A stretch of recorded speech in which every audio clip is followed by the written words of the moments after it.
Today, we're diving into a fundamental force that's all around us. It's completely invisible, but it's constantly at work, shaping everything from the air we breathe to the deepest parts of the ocean. So let's talk about this invisible squeeze. And to get started, let me ask you a question. Have you ever seen a scuba diver underwater? You might have noticed that the bubbles they breathe out, they actually get bigger as they float up to the surface. Why is that? Well, it's not magic, it's pure physics. And by the end of this, you'll know exactly why it happens. To solve this little mystery, we first need to get to know the two main characters in our story, pressure and volume. If you can get a good grip on these two concepts, everything else will just click into place. Okay, first up, pressure. The best way to think about it is to imagine a box that's filled with billions of tiny little balls, and they're all bouncing around like crazy. Pressure is just the total force of all those little particles smacking into the walls of the box. So the more they hit the walls or the harder they hit them, the higher the pressure is. And our second player, volume, is way simpler. Volume is just, well, it's the size of the box. It's the amount of space those gas particles have to move around in. You've got a big box, you've got a large volume. You've got a small box, you've got a small volume. Easy, right? So what happens when we bring these two ideas together?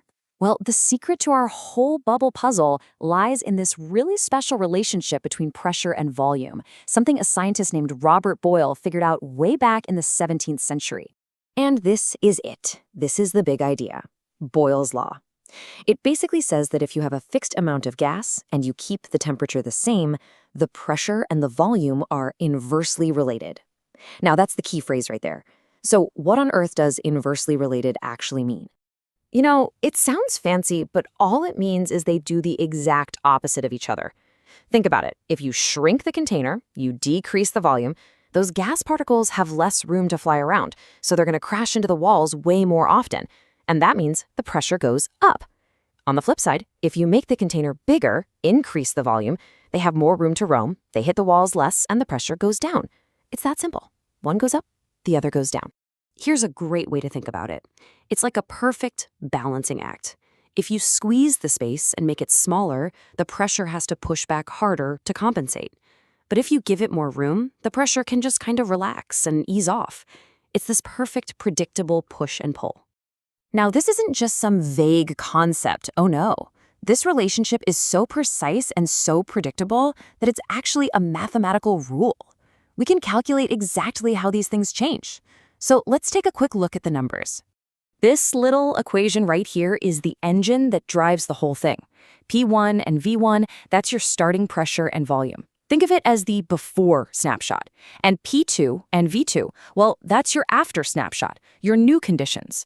And what the law says is that if you multiply the before pressure and volume, it will always equal the after pressure and volume. Let's make this super clear with a quick example.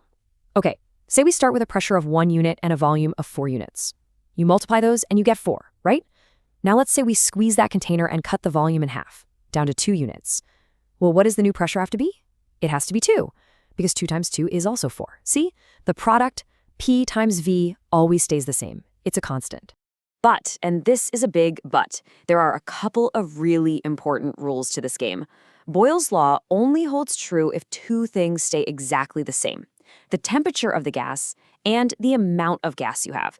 If you start messing with either of those, well, you're playing a whole different ballgame with a whole different set of rules. All right, enough with the theory and the formulas.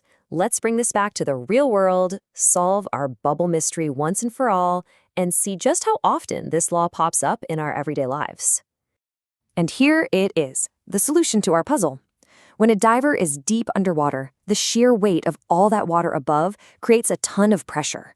That pressure squeezes the bubble, keeping its volume tiny. But as that bubble starts to rise, there's less and less water on top of it, so the outside pressure decreases.